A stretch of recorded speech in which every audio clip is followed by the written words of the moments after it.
Cristiano Ronaldo আজকের বিশ্বের অন্যতম সেরা ফুটবলার। তার জন্ম পর্তুগালের মাদাইরা দ্বীপে, কিন্তু তার পূর্বপুরুষেরা ছিল সেই প্রাচীন পর্তুগিজ সাম্রাজ্যের উত্তরাধিকার, যারা একসময় ছড়িয়ে গিয়েছিল আফ্রিকা, ব্রাজিল, এশিয়া, এমনকি বাংলার উপকূলেও। আজকের এই গল্প সেই ইতিহাসের, যা শুধু ইতিহাসের বইতে নয়, আছে আমাদের ডিএনএতেও।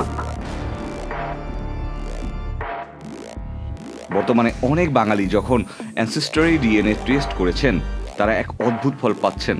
তাদের অনেকের 1 থেকে 5% পর্যন্ত ডিএনএ দেখা যাচ্ছে সাউদার্ন ইউরোপিয়ান অরিজিন, মানে তারা পর্তুগিজ, স্প্যানিশ কিংবা ইতালিয়ান রক্তের চিহ্ন বহন করছেন।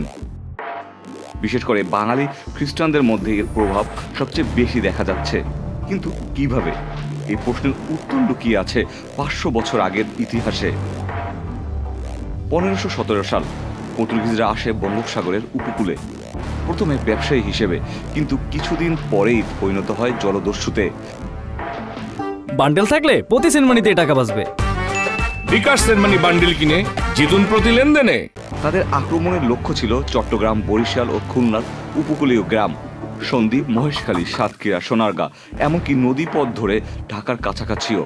তারা বাণিজ্যের আড়ালে লোক অপহরণ করত, নারী ও শিশু ধরে নিয়ে যেত জাহাজে, অনেককে দাস বানানো হতো, আবার অনেক বাঙালি নারীকে বিয়ে বা জোরপূর্বক সম্পর্কেও জড়ানো হতো। এইসব ঘটনার ফলাফল ছিল মিশ্র জাতিসত্তা ও রক্তের সংমিশ্রণ। সব পর্তুগিজই দস্যু ছিল না। 1538 সালের পর থেকে পর্তুগিজরা চট্টগ্রাম ও হুগলি উপকূলে স্থায়ী বসতি গড়ে তোলে। মুসলিম সুলতানদের অনুমতি নিয়ে তারা গড়ে তোলে পোর্টে গ্রান্দে চিটাগাং, অর্থাৎ চট্টগ্রামের মহাবন্দর। তারা গির্জা বানায়, স্কুল গড়ে, ব্যবসা করে এবং সবচেয়ে গুরুত্বপূর্ণ, স্থানীয় নারীদের বিয়ে করে পরিবার তৈরি করে। এই পরিবারগুলো থেকেই জন্ম নেয় লুসো ইন্ডিয়ান বা ইউরেশিয়ান জনগোষ্ঠী, যাদের শরীরে ছিল অর্ধেক ইউরোপ, অর্ধেক ভারতবর্ষ। এই সম্পর্কগুলোর অনেকটাই ছিল সামাজিকভাবে গৃহীত, আবার কিছু ছিল চরম সহিংসতার ফলাফল।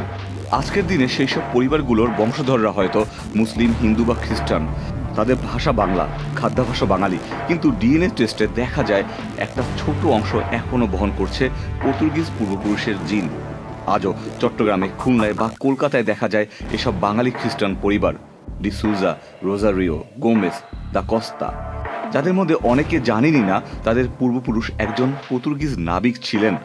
আজকের জেনেটিক অ্যানসেস্টরি টেস্ট, যেমন 23andMe বা ancestry.com, তারা জিনোমের নির্দিষ্ট SNP দেখে বলে দিতে পারে আপনার ডিএনএ কোথা থেকে এসেছে।